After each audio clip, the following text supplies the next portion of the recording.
In this moment, there are innumerable paths that humanity can take evolutionarily, developmentally, technologically, socially, relationally, spiritually.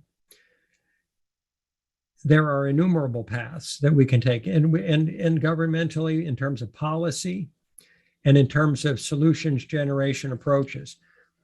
And we're evaluating those ever more rapidly as a species and as various subgroups and nations and organizations. We're evaluating how we can create the future together.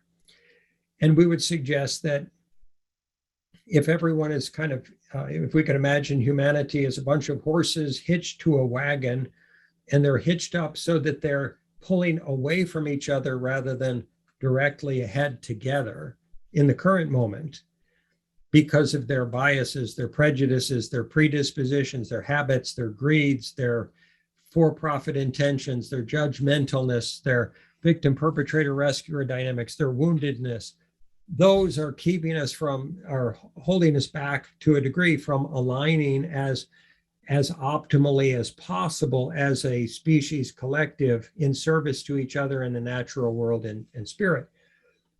And that said, as we learn and grow our way out of those growing pains of our species, all of those earlier dynamics of tribalism and competition and combat and conflict and judgmentalness and punishing dynamics, as we grow our way out of those and into understanding that there are other options and accelerate towards those options, how important is it that whichever futures we choose to build together, that they are healthy, they are wholesome, they are sustainable ecologically, economically, socially, politically, technologically, and that we don't create more issues or problems in new and rapidly developing ways than we've created in the past.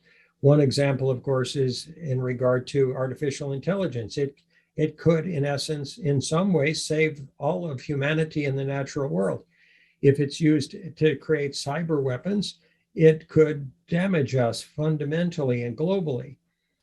So how we choose to collectively arrive at what is a sustainable future, what is a wholesome life process for humanity that we can all live with, that's going to get all the haves and the have-nots across that line of sustainability together and in care for each other.